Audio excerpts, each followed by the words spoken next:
kasih pemirsa, masih bersama kami di Hidup Sehat. Dokter, kita lanjutkan. Tadi ada pertanyaan, apakah kalau orang sudah vaksin influenza tidak akan terkena sakit nih? Ya, jadi memang vaksinasi adalah tindakan pencegahan, ya, bukan pengobatan. Jadi dan efektivitasnya juga bermacam-macam ya Mbak ya. Kalau influenza dikatakan 60-70% efektif. Jadi masih ada kemungkinan kita bisa tetap terinfeksi virus influenza. Tapi manfaatnya dengan kita divaksinasi adalah mungkin gejala yang akan kita alami lebih ringan ya dibanding tanpa divaksinasi. Kemudian kita juga jarang menjadi komplikasi ya. Karena influenza ini bisa menyebabkan berbagai macam komplikasi juga. Kalau kurang tepat penanganan dan pengobatannya. Kemudian juga kita memproteksi orang-orang lingkungan kita, karena kan ada yang namanya imunitas imun secara komunitas gitu ya, sama dengan COVID.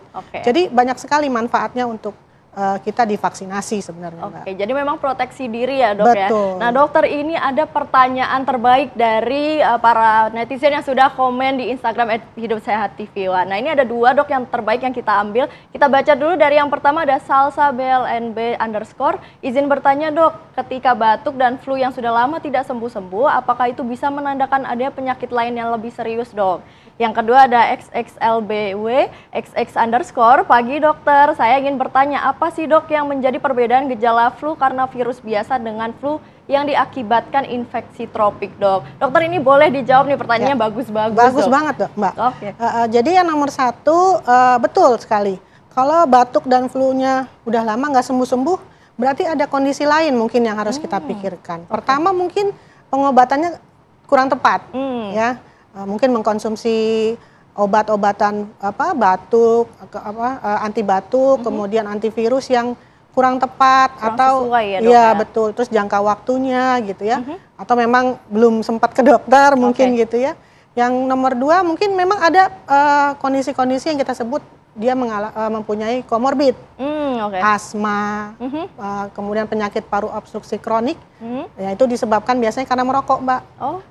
Kemudian orang-orang dengan gangguan paru-paru bronkitis, nah itu biasanya memang agak lebih lama sembuhnya.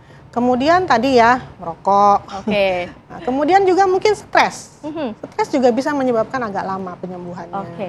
Nah dok, ini penularan dari virus influenza dan virus batuk pilek lainnya ini sebenarnya dari media mana aja sih? Apakah dari udara atau dari bertemu dengan orang nih dok? Iya, jadi ada beberapa cara virus menyebar ya. Yang pertama ya tentunya kontak dengan orang yang sakit.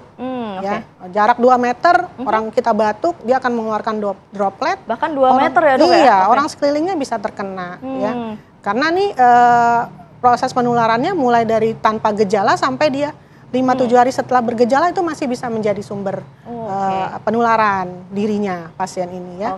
Kemudian penyebab lainnya adalah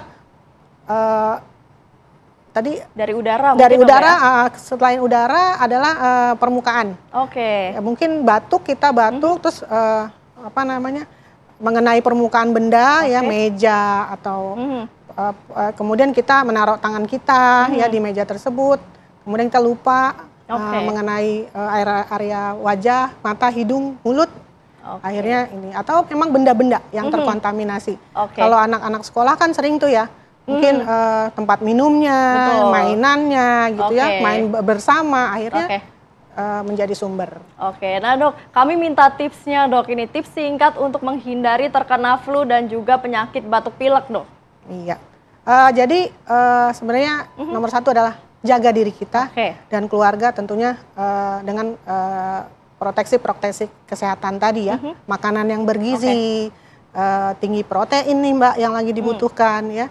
Kemudian minum, jangan lupa minum supaya jangan sampai terjadi dehidrasi ya, yang cukup. Olahraga, ya walaupun cuacanya sedang ini, tapi tetap kita usahakan olahraga. Kemudian tadi memakai masker, kemudian kalau cuci tangan. Nah dok, kalau untuk yang masih sakit belum sembuh-sembuh, ada tips singkatnya nggak sih dok supaya mereka bisa cepat sembuh nih? Ya mungkin tadi selain makanan, suplemen, ya ada yang mengandung tinggi vitamin C, vitamin D dan zinc. Karena ketiga komponen ini bisa meningkatkan sistem imun kita. Oke, Dokter Hardianti, terima kasih banyak atas informasinya, atas ilmunya. Semoga bermanfaat bagi para pemirsa Hidup Sehat nih. Nah pemirsa, kita sudah 30 menit menemani Anda hari ini. Saksikan terus Hidup Sehat setiap hari pukul 8.30 waktu Indonesia Barat. Saya Margareta Novita pamit undur diri.